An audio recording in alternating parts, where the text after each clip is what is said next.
JXN Cloud. I'm Beardless Jamin. And I'm Casey. And I'm Olivia. And it was an accident, okay? Shut up. I tried to trim it. I messed up.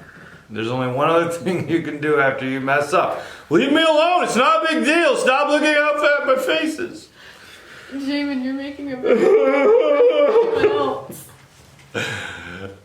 Today we're going to continue our series on Genesis. And we have a question to ask ourselves. Ones that eventually you have to ask if you've gone the route that at least I would. So we've talked on the podcast before about how, like, in my opinion, I know this isn't everybody's opinion, there's not really a problem in my mind between science and evolution and the belief that God has created everything.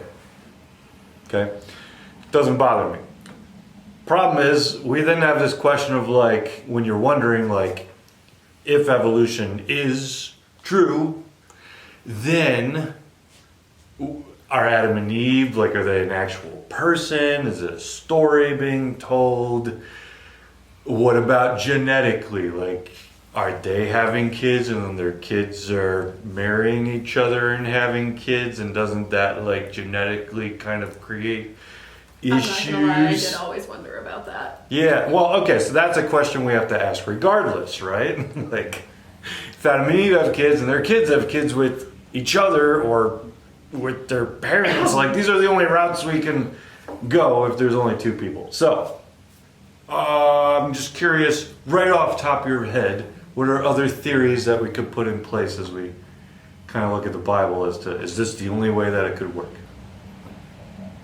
I mean, I always figured that if God made Eve so that there could be a second person for Adam, then maybe he could also make a couple other people to go with their children so that the lines can continue without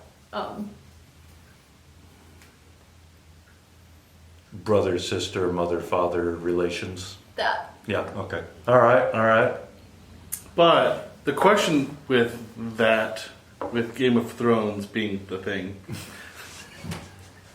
that's gonna be my way of phrasing over it, is a lot of times that causes genetic issues. Do we need a better understanding of how incest works? Do I just need to Google it for us? Because No, I'm afraid to do it. I But like how if- Casey and I are over here being very careful and, like, delicate.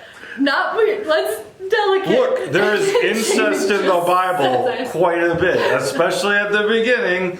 Like, even the Bible heroes we have, like Abraham and Sarah, that's his half-sister, right? But also his wife. So it's like the whole Moabites come about from Lot's daughters more or less getting him drunk and doing the business to create the Moabites. So, like, yeah, we run into these conversations throughout.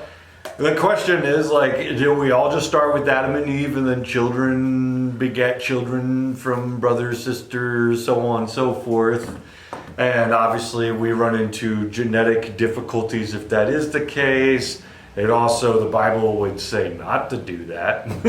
Like Abraham and Sarah, like, they might be the forefathers, the foreparents of Israel, but Israel's own law is going to be like, you can't do that.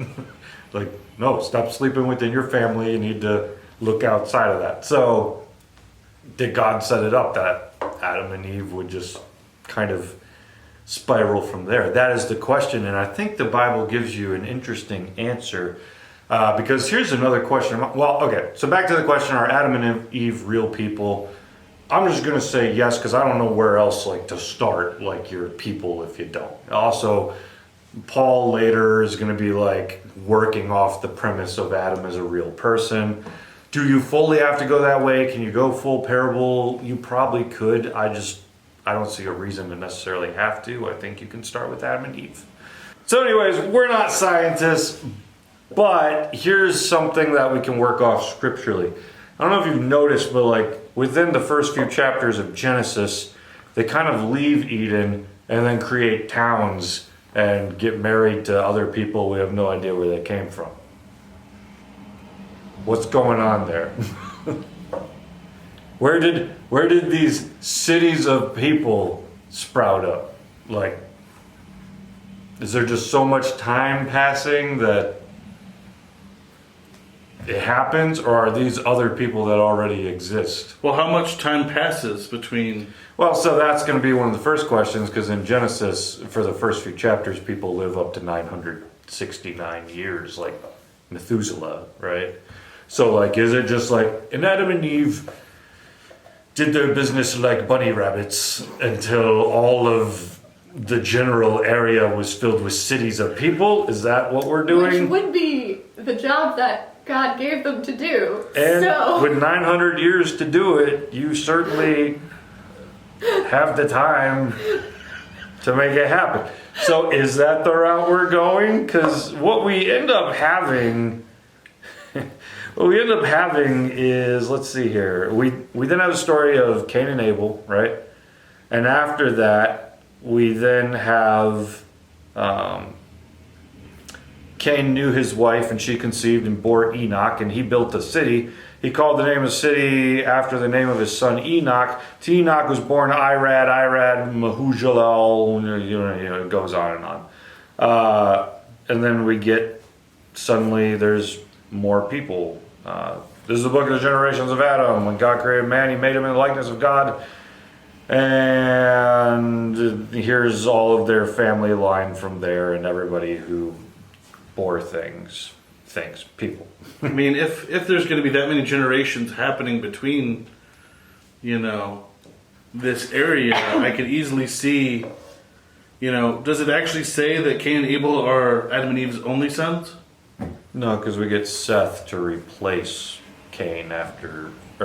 replace Abel after Cain kills him. Right. So there's potentially more offspring that could have existed. Sure. So often women aren't even mentioned within genealogies in the Bible. So like, it's true. it's clear that they exist and have been born. They're just not always recorded. Apologies. It's not my fault. Stop looking at me like that. But as we move on, we see Cain knows his wife, and we're like, who's his wife? Like, if it's your sister, why would it be like, and Adam and Eve had a daughter and Cain, like, why haven't we mentioned this? Is it just to not be prude about it, or is there more going on? Because eventually we have this city, right? He built a city. So is it just Cain knew his wife, had a son Enoch, and the three of them built a city? That sounds weird too. That doesn't sound right. And I built all of Chicago for the three of us. Well, okay. I'm just gonna assume that their cities are a lot smaller than our cities. Okay. I feel like cities are more like Minecraft cities, like 6 to 10 buildings, and that's about it. Yeah, probably. That's kind of how I picture their cities to be. So, yeah, I mean, it could be a small city per se. When your population is 0, there doesn't necessarily have to be a lot. But we at least have this question: if we're making a city, is it possible that as they leave the Garden of Eden, alas, they come across more people, other human beings that God has already made? I mean, my leaning is toward no. But Because no. Well, I don't know. I always assumed, like, there had to have been more people than just Adam and Eve made by God. So there's a few different ways you can actually go about this. You can go about the way of just the supernaturalist view of God made Adam and Eve, and that is where it started, and it just trickled down from there, right? Or you can go the route of, if we're going from more of a scientific view mixed with the understanding that God created science, God created evolution, then you can go the route of, as Adam and Eve came to eventually exist, God chooses this creation and makes it the image of God. In which case, if we were going that route, there would be other people like Adam and Eve already, because you don't just that doesn't happen overnight, right? We would have evolved over time into this point. And then there's a theory from Dr. S. Joshua Swamidass might be saying his last name horribly wrong, but he recently put out a book called The Genealogical Adam and Eve, The Surprising Science of Universal Ancestry, which I think was published by IVP, if I remember right. So it's trusted and all that. IVP academic. And his theory that he puts out as a scientist is, what if, yes, evolution, but also yes, Garden of Eden, where yes, humans have come about through the process of evolution, but Adam and Eve are two like special human beings that God creates within the Garden of Eden. And they are, I haven't read the book, I've listened to a podcast episode, so I don't want to put too many words in his mouth. But more or less, eventually, like, Garden of Eden, Adam and Eve, the image of God, eventually ends up cohabitating with the rest of humanity outside of the garden. Anyways, that's another theory that he recently put out that kind of marries supernatural and science together. But I would say, based on how Genesis starts, we at least can go other routes and just say Adam and Eve had kids, and then those kids married each other to have more kids. It could be, biblically speaking, we have stories of possibly people already living outside the garden, people that we don't meet from the story of Garden Eden, but people that we meet once they're kicked out, that then have cities, that then have more people in them, that then give way to culture. We could go that route if we wanted to. Bible doesn't require us to. It leaves the space for it. So thoughts, your first impressions on what you would prefer the most? Olivia, your first initial? I just assume that maybe God might have also created a few more people. That way, you know, you didn't have to choose between your siblings. No, in the Bible they do that by choice. Not because they're forced into it.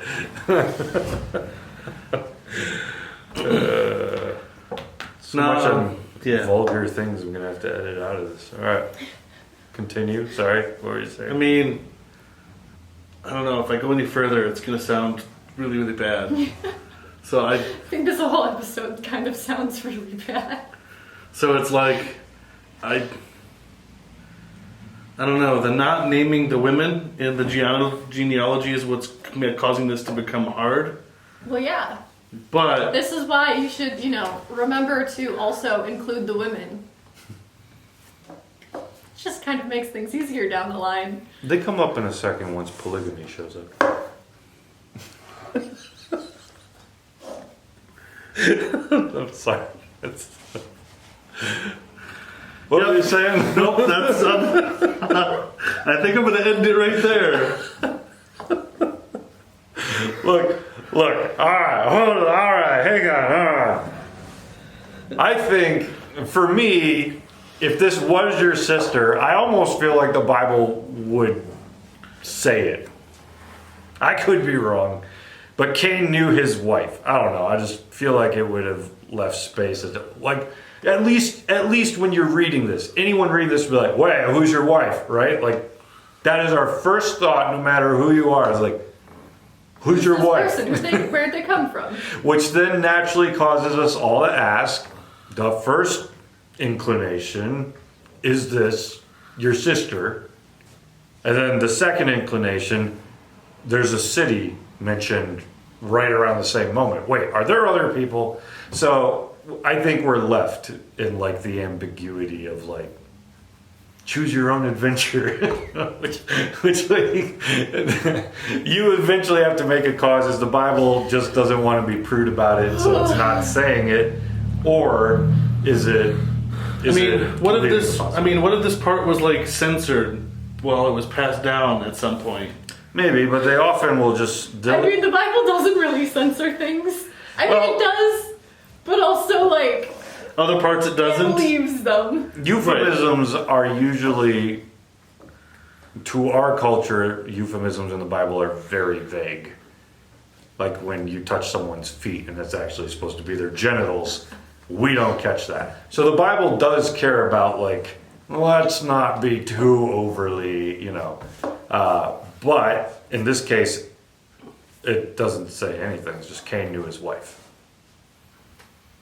All right, where did she come from? So, anyways, I guess here's what this helps with me. If you have a problem trusting the Bible because you believe in evolution and you don't know what to do with it, honestly, the Bible leaves you the space to say, oh, okay, I can now see how like evolution can fit into this. If you don't like evolution and you just want the, God made two human beings and right from the dirt from scratch, by all means, you can have that too. If you like both components, there's a theory for that too. So there's lots of different ways you can go, but for those who are like, I'm afraid to trust the Bible because I don't think it leaves space for science, I think this passage shows us that that's not necessarily the case, and there are other ways to read it. And a lot of people fight over like, no, it's this way, no, it's that way. And this is one of those passages where it's like, you could go either. It's not a big deal. I mean, it feels like a big deal because we're talking about like... It is kind of the beginning. Yeah, So. but at the same time, it doesn't break the story if you go the other routes. So, anyways, that's another weird episode of the JXN Cloud. When we come back... Did you know we were still in our weird things? We're always in the Series? Weird Things series. Our Weird Things series is so short because I realized we've already talked about all the weird things in all of our other series so far. And it just got weirder. Yeah. When we come back on Wednesday, we will be talking about Cain and Abel and Lamech and Zillah and Ada, but not Godzilla. Or King Kong. Well, apparently Jamin's gone, but be sure to hit the like and subscribe button and share this video with your friends. Or maybe not. Either way, we'll see. But you could join us on the Discord and let us know your thoughts or continue this conversation with us. Link is below.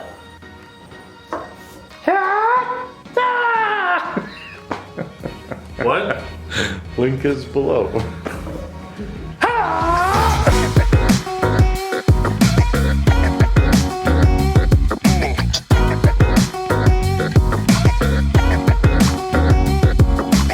We're not scientists, so we can only say so much. He always talks like he knows everything, but Google him. We don't know. Why would you tell them to Google me? Because you told me that rice has seeds inside of it once. Listen, this is a And now I can trust nothing you say. Anyways, well, I'm going the into story's it. not worth telling. It totally You is. brought it up though! You brought it up, I didn't, so therefore I get to tell it. So, I was in a very joke prank telling mood at the time. No, he wasn't. Yeah, I was. No, he wasn't. And so, there was I don't remember what it came from, but it was something about seeds. And and then I nonchalantly decided to say, well, you have to de-seed rice. So every time you get a rice, piece, you have to take the seed out. And I left a pause to be him to respond some way, which whatever way he was going to respond, I was going to facepalm to make him cause to you Make to doubt me think I'm yourself. stupid. Right, which was great. And for a split second there, he actually believed that in rice you have to de-seed every single piece. And it proved that day he doesn't know what he's talking about. He just makes stuff up. It was a prank conversation. If you go with it, you'll just, I'm smart. Okay. It was a great prank Where conversation. were we? It was great. I have no idea. Adam and Eve Genetic really- sequence. Right.